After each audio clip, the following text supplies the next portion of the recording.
What's going on, everybody? C4 here, and welcome back to the 32-team 7-round mock draft series, where today we're taking a look at the team that holds the 19th pick in the first round, and that is Mike Vrabel's Tennessee Titans. And when you look at this roster, I kind of equate them maybe to the Atlanta Falcons in a sense that it just seems like the last couple years, there's not been any really glaring weaknesses. I mean, sure, there's some positions where they just have average players, but for the last couple years, it feels like the Tennessee Titans haven't had like this is a 100% must-have, gotta draft at this ton of position. They kind of are in the luxury to always look at maybe trading back, acquiring more picks, acquiring more assets, or just in general going best player available. So that is slightly what we did here today. But you know, in the same regard, while I think we did do our best to get BPA, I also think we did a pretty good job addressing their needs. And I would say, if I was listing the top 5 teams that I think I gave the best mock draft to, I think the Tennessee Titans would make that top 5 list for this mock draft series. So enough plugging it, enough hyping it up. Let's jump into it. At pick number 19, I have the Tennessee Titans selecting Chris Lindstrom, offensive guard from Boston College. I'm telling you right now, this was a toss-up between two players. It was either Chris Lindstrom or Garrett Bradbury. We're going offensive line all day long, but I look at the Tennessee Titans. They have center Ben Jones, who has played guard, but he's definitely found a home as the starting center for the Tennessee Titans. I think that will be a lock. They brought in Roger Saffold from the Rams via free agency. I thought that was a good piece of business. They already have 2 outstanding tackles in Taylor Lewan and Jack Conklin. It's that right guard spot. They let Josh Klein go. He wanted to make sure he was getting paid the same amount. The Titans clearly said, hey, take a pay cut. He went, no, now he's a member of the Minnesota Vikings. So now they have a spot at guard for sure. I think Chris Lindstrom is a legitimate first-round pick. Had an excellent combine. It's a RAS score. Look on Google, look on Twitter what it is. It's basically a nice little calculation based upon your athletic profile. And he's one of the best from the draft. He's a day one starter at guard. He's technically sound. He is a complete offensive guard, and he actually is a plus. I have in my scouting notes in the run game. He's an absolute mauler in the run game, even though his frame, he's not built like a 230-pound, just beefcake of a guard. He can move. He's a very good athlete. I think he is a day one plug-and-play starter at guard, be it left or right, along with Roger Saffold, because the Titans like to run the ball. I mean, all reports say they want to feed Derrick Henry more. Even with Marcus Mariota, of a running quarterback, they're bringing Ryan Tannehill to be his backup. Worst comes to worst, Tannehill also is kind of, I want to say he's a dual threat, but Tannehill is one of the more mobile quarterbacks in the league. So, I mean, everything through Tennessee's offense runs through that offensive line, and they need to control and dominate the line of scrimmage. And I think, setting the tone for the draft by bringing in Chris Lindstrom in the first round, you can't go wrong. But alternatively, I really do like Garrett Bradbury, and if a lot of people have pretty much come to the consensus that Bradbury has a much higher ceiling as a center in the league. I mean, you could definitely flex Ben Jones out to guard and then have Garrett Bradbury at center. But either way, you can't go wrong with the Tennessee Titans with Lindstrom or Bradbury. And the sake of this mock draft, I am selecting Chris Lindstrom. Going into the second round at pick 51, I am selecting Charles OMENIHU, defensive end from Texas. This is a man that brings an elite size. He is every bit of 6'6", 275 pounds. He is jacked to the gills. Different players, but he's like a similar freak of nature, kind of like Brian Orakpo, who recently announced his retirement. Both came out of Texas, and when I looked at him, I know, all right, they definitely play different styles, but they look like the exact same prospect, just carved out of granite, just jacked to the gills. And I look at OMENIHU, I see a guy that just has an incredibly high ceiling. He already has a very good base. He's one of the more underrated prospects in this year's draft class because, they don't play defense in the Big 12.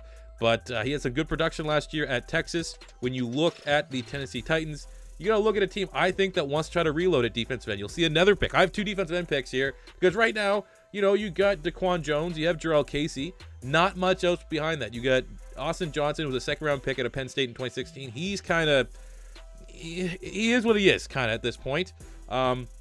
So I think the best, for how stacked this year's draft class is, especially when it comes to that defensive line position, they are going to be double dipping. And it starts with Charles OMENIHU. I think he has the potential to maybe be a spot starter as a rookie, but more so have him as a rotational type player, get him more and more involved as the weeks go on. And I think by season's end, you will have a starter at defensive end here in OMENIHU.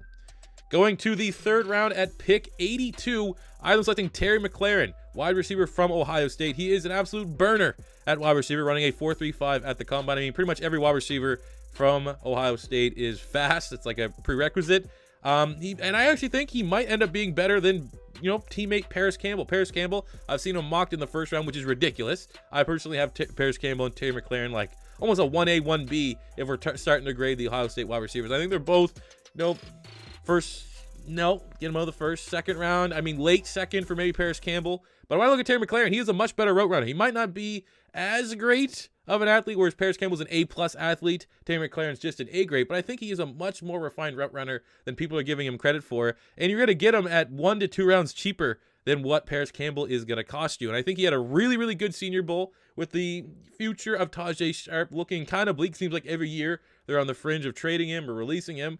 They really have Corey Davis. You got Adam Humphries coming over from Tampa Bay in the slot.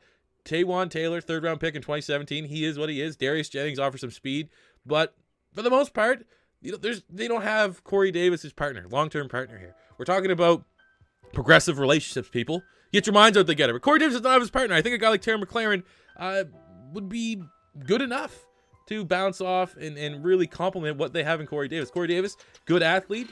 Best traits probably being a jump ball receiver. He's a complete wide receiver on the outside. He's continuing to develop. But I think to get that pure speed guy, a guy that can separate, can spread the defense, a guy like Terry McLaurin, I think can emerge and be Corey Davis' long-term partner and a favorite target of Marcus Mariota in the near future.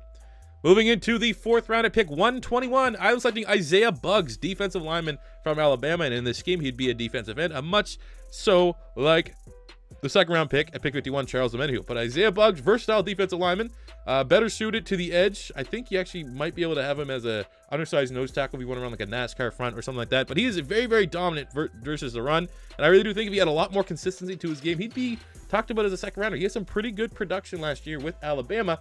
But, the consistent trend amongst scouts when you look at his scouting report is he takes plays off. I mean, it's almost unnatural to have that kind of reputation, that kind of stigma around an Alabama defensive line, because usually these guys are very, very well coached, but you do see it from time to time. I mean, where you see Quentin Williams constantly high motor, getting after it every single play, you'll see Isaiah Buggs not so much. And you always have that question as well, is the player really good, or is he a product of a really good line, a really good scheme? That's always going to be a reputation that's going to surround Alabama players. And I think where it's less so, a real big talking point when you're talking about Quentin Williams, I think it's more so a talking point, a valid talking point, when you bring up Isaiah Buggs. So, I mean, you get hopefully Mike Vrabel, Dean Pease can get some form of consistency out of Isaiah Buggs, and this 4th round pick could turn into a very nice value pick. But for the time being, obviously, he will come in, be a rotational guy. Daquan Jones, Charles OMENIHU, you got Jarrell Casey moving around that defensive line, throwing Isaiah Buggs in the mix. That is a very healthy rotation there for Vrabel and the Titans defense. Moving into the 5th round at pick 157, I'm selecting SHAREEF Miller, outside linebacker from Penn State.